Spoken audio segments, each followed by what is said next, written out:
In Sweden, if you say his name, you'll hear one thing: Christian the Tyrant. But, in Denmark, he's often remembered as a champion of the common person. This is the wild story of King Christian II, a ruler whose legacy is so split, it's almost like history is talking about two totally different guys. So, let's get into it and figure out why. Yeah, to the Swedes, he's Christian Tyrant, the Tyrant, a name that's forever tied to a really shocking act of violence. But then you hop over to Denmark and you hear a different story. To many there, he was this forward-thinking king, a guy who stood up for the little guy and wasn't afraid to take on the powerful aristocracy. So, that's the big question, isn't it? How does one king end up with two legacies that are polar opposites? Was he a bloodthirsty monster, a misunderstood visionary, or maybe, somehow, he was both? To really get a handle on the man, we've got to go back and look at the events that made him who he was. Christian's deep hatred for the nobility, well, it didn't just come out of nowhere. It was forged in the fire of his youth, through some pretty intense personal trauma and political fights that basically taught him to see the aristocracy as his #1 enemy. This timeline really shows you how it all built up. In 1502, he literally watches as Swedish nobles lay siege to his own mother for 8 agonizing months. Then, as viceroy in Norway, he gets right to work trying to crush their power. His love for a commoner, Dyveka, and his decision to execute a nobleman he suspected of poisoning her, that just sealed the deal. For Christian, this wasn't just about politics anymore. It was deeply personal. And that personal vendetta would eventually lead to the one event that would forever cement his reputation as a tyrant, the Stockholm Bloodbath. Okay, so picture this. It's 1520. After a long, brutal war, Christian finally gets what he wants. He conquers Sweden, he's crowned king in Stockholm, and he unites all of Scandinavia under his rule. This should have been his moment of greatest triumph. And to try and smooth things over, he makes this huge, solemn promise. He offers a full, complete amnesty, a pardon, to all the Swedes who had fought against him. It was his way of saying, hey, let's let bygones be bygones. So he invites the entire Swedish elite, we're talking nobles, bishops, the wealthiest merchants, to this massive 3-day feast at Stockholm Castle. The wine is flowing, there's music. It looked like a perfect picture of peace and reconciliation.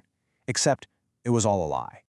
On that third night, the whole vibe just changes in an instant. The castle doors are barred shut, soldiers march into the hall, and suddenly, the king's allies start pointing fingers, leveling accusations at the guests. The party was officially over. A trial was about to begin.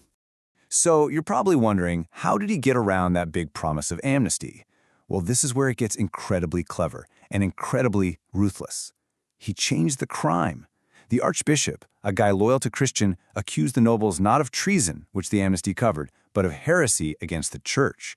It was this brilliant, cold-blooded legal loophole, and under church law, the king had no choice but to punish them. Over the next 2 days, 82 people, basically the entire leadership of Swedish society, were publicly executed in Stockholm's main square. It was so horrific, people said blood was literally running in the gutters. It became known as the Stockholm Bloodbath. Christian thought he had crushed all his enemies for good. Turns out, he was dead wrong.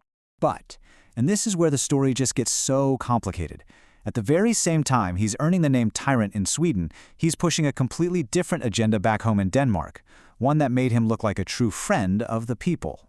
I mean, just look at these laws he passed in Denmark. He went after the power of the nobles. He declared that peasants were not property that could be bought and sold, which was a revolutionary idea, and he pushed for education for the poor. These weren't just small changes. These were radical reforms, centuries ahead of their time, all designed to build a new kind of kingdom with the support of the common folk. And this really shows you how some people felt. This line from a folk song at the time paints him as this great eagle protecting the little birds, the peasants, from the hawk, which was the aristocracy. That's the image he was trying to build, protector of the powerless.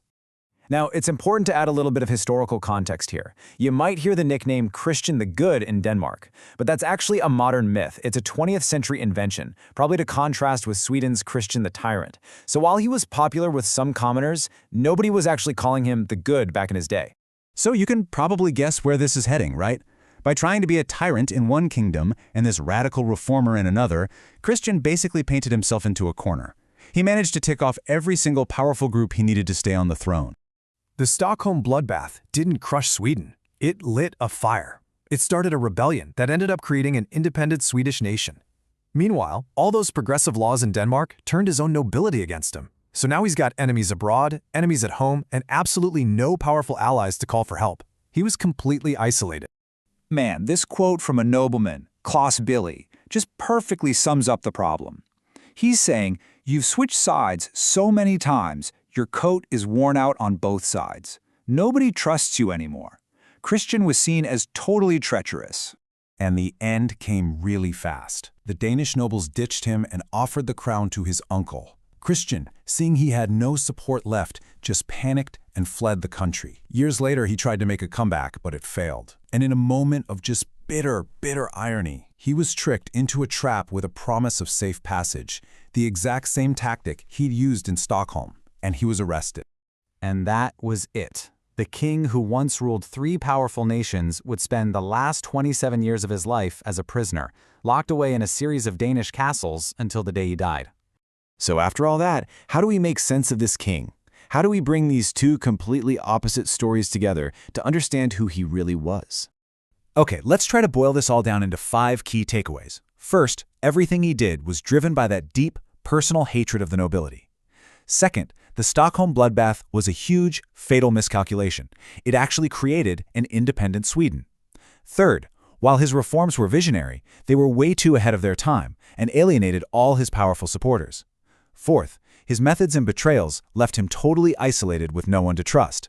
And all of that leads back to the main point. He was a king of incredible contradictions, remembered as both a monster and a hero. Which brings us right back to the central debate that historians still argue about.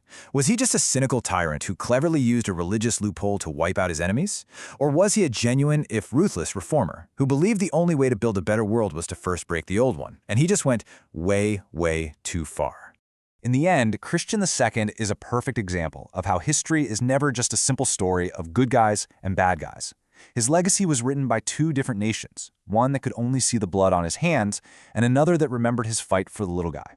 What we're left with is this complex, fascinating portrait of a ruler whose vision and his violence were tragically and completely tangled together.